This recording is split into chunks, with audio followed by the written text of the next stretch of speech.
بسم اللہ الرحمن الرحیم۔ ایک دن شاہجہان بادشاہ شکار کے لیے نکلے تو ایک زخمی ہرن کا پیچھا کرتے ہوئے اپنے ساتھیوں سے دور چل کر بچھڑ گئے۔ ہرن بھی ہاتھ نہ آیا اور راستہ بھی کھو دیا۔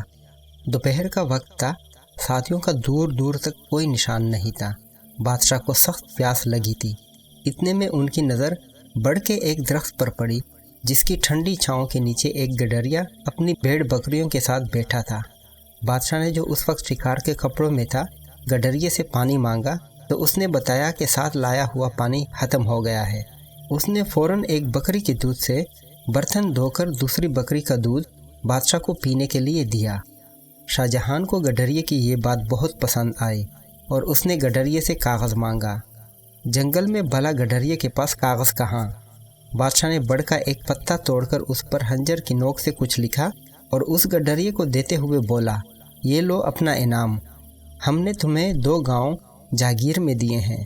جمعہ کو یہ پتا لے کر جامع مسجد دہلی آ کر ہم سے مل لینا۔ گڈریا خوش ہو کر گھر لوٹ چلا۔ اپنی کمبل زمین پر ڈال کر وہ پتا اس پہ رکھ دیا اور بکریاں بند کرنے لگا۔ ایک بکری ادھر آئی تو اس نے پتا منہ میں اٹھا لیا اور گڈریے کے پہنچنے سے پہلے چٹ کر گئی۔ اس کا اسے بڑا دکھ ہوا اور وہ یہ کہتا ہوا جنگل میں چلا گیا کہ بکری 2 گاؤں کھا گئی۔ آخر جمعہ کا دن آ پہنچا۔ گڈریا اپنے گاؤں سے نکل کر دہلی کی طرف چل پڑا۔ چلتے چلتے دوپہر ہو گئی۔ بکری 2 گاؤں کھا گئی کہ رٹ لگاتے ہوئے وہ جامع مسجد میں داخل ہوا تو اس نے دیکھا کہ تمام نمازی ہاتھ اٹھائے دعا مانگ رہے ہیں۔ اس نے بادشاہ کو بھی دعا مانگتے دیکھا تو ایک دم چیخ پڑا کہ داتا چھپڑ پاڑ کر دے گا تو لوں گا، اور یہی کہتے ہوئے واپس بھاگ نکلا۔ بادشاہ نے نماز کے بعد اسے بہت تلاش کیا لیکن وہ نہ ملا۔ گڈریے کو جنگل میں پہنچتے پہنچتے شام ہو گئی۔ وہ وہیں ایک بڑے پرانے درخت پر چڑھ کر بیٹھ گیا۔ رات کو کچھ ڈاکو وہاں آئے اور گاؤں میں ڈاکہ ڈالنے کی منصوبہ بندی کرنے لگے۔ گڈریے نے ان کی ساری باتیں سنی، ان کو ٹوکا اور بولا، چوری کرنا بری بات ہے، اور پھر وہ گاؤں کے لوگ تو بہت غریب ہیں، ان کے پاس کچھ نہیں ہے۔ اگر تم لوگوں کو واقعی پیسہ ہی چاہیے تو اس درخت کے نیچے کھودو۔ میں نے اپنے بڑوں سے سنا ہے کہ یہاں ایک بہت بڑا پرانا خزانہ دفن ہے۔ یہ کہہ کر وہ گڈریا گاؤں کی طرف داتا چھپڑ پاڑ کر دے گا تو لوں گا کی رٹ لگاتا ہوا چلا گیا۔ ڈاکوؤں نے بڑی بحث کے بعد کھدائی شروع کی اور وہاں سے سچ مچ 2 بڑے برتن نکل آئے۔ ڈاکو بڑے خوش ہوئے، مگر جیسے ہی ان لوگوں نے برتن کھولے تو اس میں سانپ اور بچھو بھرے ہوئے تھے۔ ڈاکوؤں کو یہ دیکھ کر بڑا غصہ آیا اور وہ برتن لے کر گاؤں کی طرف چل پڑے۔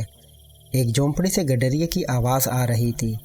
انہوں نے وہ دونوں برتن اس گڈریے کے آنگن میں الٹ دیے تاکہ سانپ اور بچھو اسے ڈس لیں، لیکن ان برتنوں سے اشرفیاں گرنے لگیں اور اس کے شور سے گاؤں کے لوگ جاگ گئے۔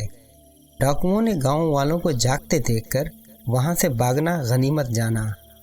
گڈریا بھی اپنی جھونپڑی سے باہر آیا اور اپنے آنگن میں اشرفیاں دیکھ کر زور سے نعرہ لگایا، داتا تو سچا ہے، تو نے مجھے چھپڑ پاڑ کر دیا۔ اگلی صبح بادشاہ کے ملازم بھی گاؤں پہنچ گئے اور اسے دربار میں لے گئے۔